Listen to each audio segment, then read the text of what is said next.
So what inspired you to start the Psychedelic Scientist, this YouTube series Mm. that you've created? Yeah, so for me, obviously psychedelics are like a passion of mine. I'm very fascinated with them. There's so much potential there. And I talk about it with a lot of people. It always ends up, like, I'm the psychedelic guy amongst all my friends. They always prefer people to me or talk to me about these things. And I wanted a platform to share the research and like why I'm so interested in these things to a broader audience, to my friends and family and beyond. And also, I just wanted, I felt, as you said, the online world was missing somebody who is grounded, who has read the papers, knows the actual stuff, but then is conveying it in a way that people can understand who don't have a specialist background. So I really wanted to fill that niche and fill that gap and kind of provide easy to understand videos which weren't like super sensationalistic or simplified like some of the news media stuff. Yeah, so basically those two things, and it's been great so far. It's been really rewarding. I've met a lot of people, made a lot of connections, a lot of people reaching out to me, even in the business world, different companies and things. And yeah, and I plan to continue with it. I'm planning to start a little podcast with that too, to interview top researchers. And a lot of them I know, so it'd be great to do that. And yeah, just providing more value and expanding the whole psychedelic education thing, Yeah, it's basically. great. Yeah, I mentioned before we started recording how I've been reading for several years now and listening to podcasts and subscribing to newsletters. And for the most part, a lot of what I've seen out there is either too academic or just not really speaking the language that resonates with me.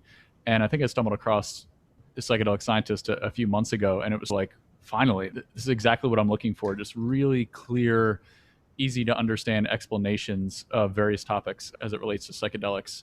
You also have a really good plant setup in a lot of your videos, which I Yeah, totally. it Thank you. I enhances the appreciate that. experience. What are some examples of videos that you've made, like topic wise, and maybe some others that you're planning on making in the near future? My most recent video was like more of a critical one. I was critiquing a lot, like two of the main claims that people make around the default mode network in psychedelic drugs. I was hoping to stir some more response from that, and it's kind of critique like like things that you see all over the internet, basically. And in previous videos before that, it was just like how do measure mushrooms work in the brain.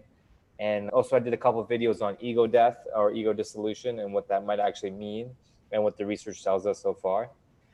And moving forward, I want to do, there's a couple like unified theories of psychedelics out there of how they work in the brain and how that relates to experience. So by Robin Carhart Harris, there's the entropic brain theory and also his relaxed beliefs under psychedelics model.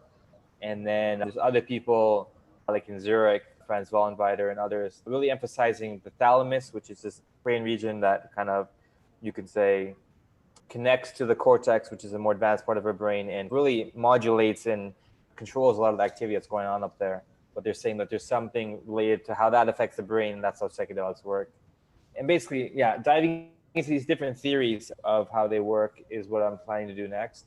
But then after that, just small topics that come up. Like I'm gonna do a video on neuroplasticity, video on microdosing, etc.